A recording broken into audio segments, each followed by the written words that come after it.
All right, so here we go with our chapter 10, Art and Ritual Life, Symbolism of Space and Ritual Objects, Mortality and Immortality, um, answering the question, why are we here? Humankind has always used art and architecture to express our interests, including our concerns with life and whether or not there's an afterlife. Usually people with like mindsets band together to form philosophical and religious groups, and they use art and architecture to give concrete form to divine notions. We're going to focus first on exterior ritual spaces. Most of these would be more of ancient cultures. They serve as burial grounds, sacrificial places, markers for celestial events, and the like. The first ritual space we're going to look at here is Stonehenge. Stonehenge is in Wiltshire, England, and it gives us insight into one of the earliest ritual locations that's still standing. Stonehenge was built and expanded over many centuries. And while there are many theories as to the purpose of Stonehenge, there is agreement that the culture who built it did use it as a burial ground, a place of worship, and a celestial observatory which could mark solstices, equinoxes, and eclipses. And these events were important to their religion. Many other sites with similar constructions appear all over the world. Each one is constructed in a particular fashion with every aspect of it of some sort of ritual need. Number of stones, number of steps, etc. The Heiau is a Hawaiian temple. They were built in various ways depending on the use. They could be used for healing. They could be used as a place to offer first fruits, a place to ask the gods to start or stop rain, reach peace, succeed in war, and so on. Now, in many religions, the altar, and we'll talk about the altar in just a little bit, was constructed on a raised platform to emphasize its importance and to bring their worship and their sacrifices closer to the gods. Now, the Mayan temple at Chichen Itza is an example of that. There is a precise number of steps on each of the four sides of that. When you add those four numbers up, you have 365, which is the number of days in a year. So they were very tuned in to those kinds of things. Now, another example of an architectural feature for recognizing a sacred space is a gateway. Now, the ancient Shinto religion of Japan used torii, or gateways, to mark sites of important ancient events. So going through those gateways ceremonial leads one from the mundane and earthly into the sacred realm. Now, enclosed ritual areas did offer the advantage of being able to control the ritual area, even as much as controlling who was admitted into the ritual area. In chapter 7, we saw that architectural forms were adopted from other uses and adapted to the needs of congregations. Most religious buildings are centralized meeting places of the congregation. So we're going to look at some of the basic distinctions among architectural forms that fill the ritual needs of a group. Now, while some ritual practices may not require a specific building, we are going to be looking at some of the basic features of a ritual space, including sculpture and paintings and ritual and devotional objects. Now, the tabernacle of the Old Testament was a mobile structure that had an exterior wall, an interior courtyard, and a small area, the inner sanctuary. And within that was the Holy of Holies.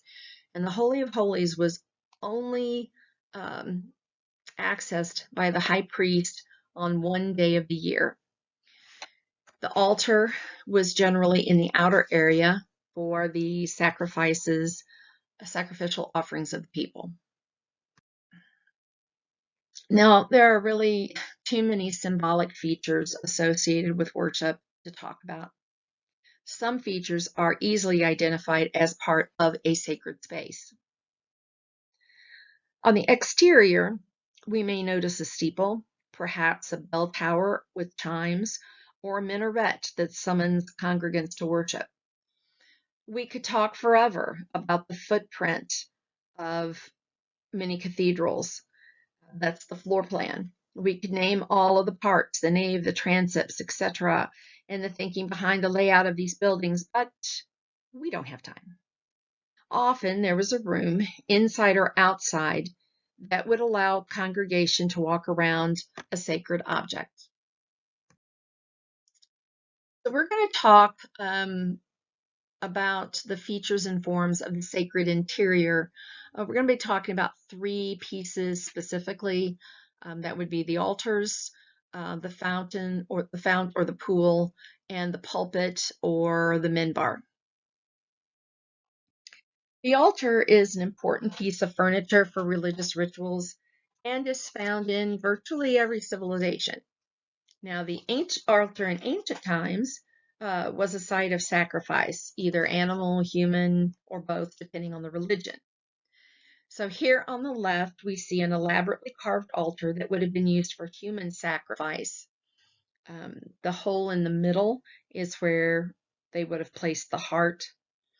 And then on the right-hand side, we have a Greek altar that was dedicated to the god Hermes.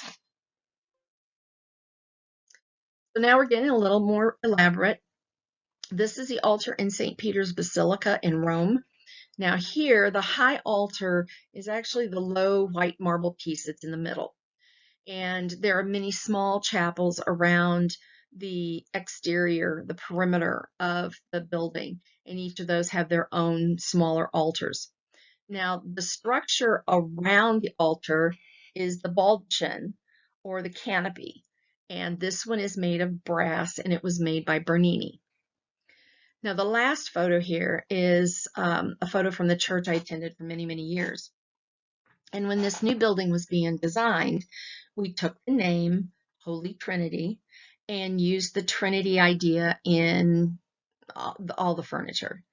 The altar furniture is actually three pieces. There's two triangular shaped pulpits that are on the side that can be pulled away from the altar.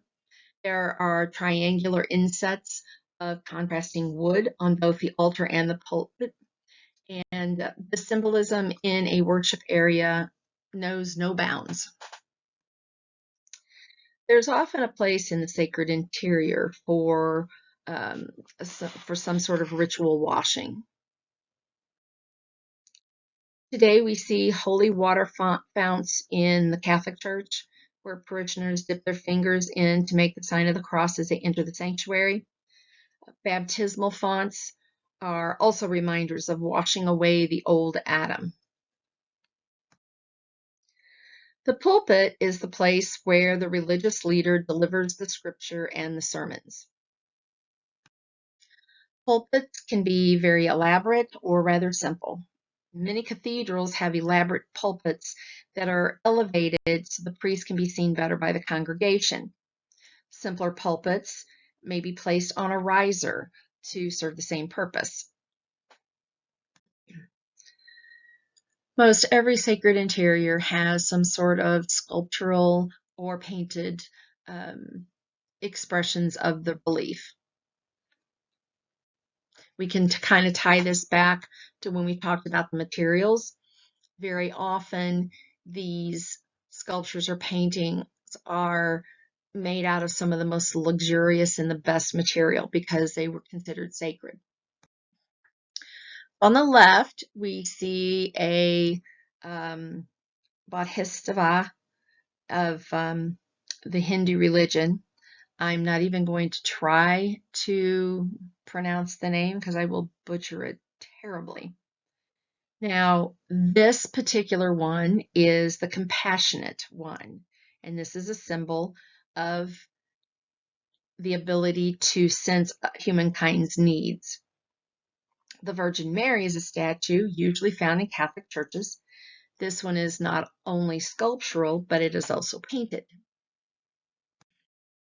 The Last Judgment that's painted on the wall of the Sistine Chapel in Rome shows Michelangelo's view of what the Day of Judgment would look like, the end times, the Book of Revelation. The Last Judgment is part of the doctrine of Christian churches. Now, the Ghent altarpiece was created by Hubert and Jan van Eyck in 1432. It's an artistic representation of a sacred subject or story, and the altarpieces are situated behind and above the altar. Now, these are really important examples of Christian art from the late Middle Ages. There are certain pieces of equipment, if you will, that are used for specific religious rituals. The type of objects obviously depend on the religion. I've picked out just a few examples, but in the Christian religion, we have crosses and chalices, the cross representing the death of Christ and the chalice representing the Last Supper. In the Jewish religion, we have the menorah, or the seven-armed candelabra, as a representation of the coming Messiah. The 7 arms represent the 7 days of creation, and it also represents the 7 wisdoms. The Hindu religion has many deities that represent various attributes. For example, Shiva represents death and dissolution, while Rama is the god of truth and virtue. Each Hindu statue would be in a temple devoted to that particular god.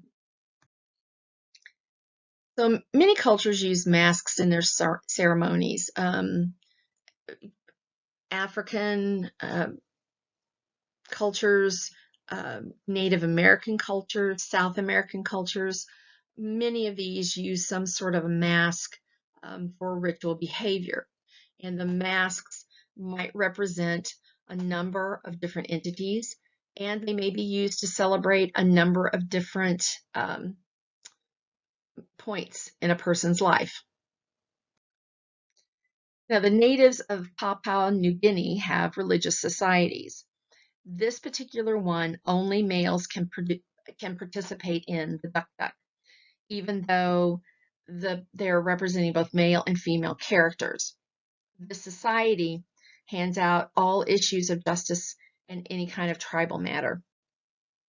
The Native Alaskans have midwinter hunting festivals, and these masks are carved under the supervision of the shaman, and they can also represent the shaman's spiritual helpers.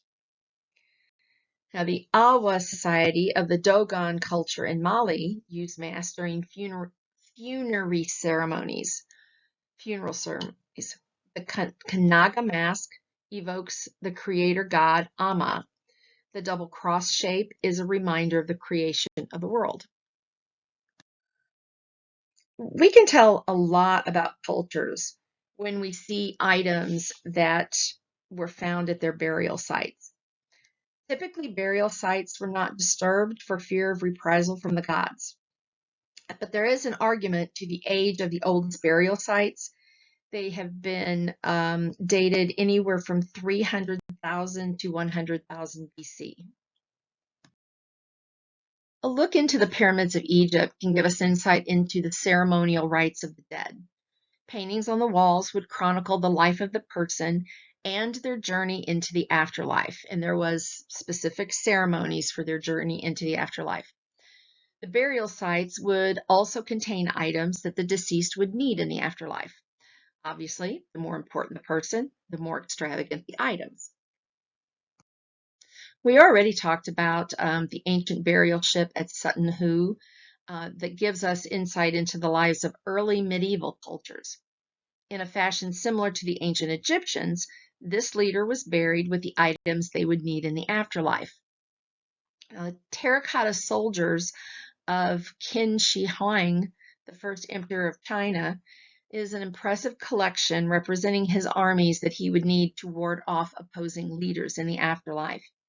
There are over 8,000 life-size warriors along with horses, chariots, and the like.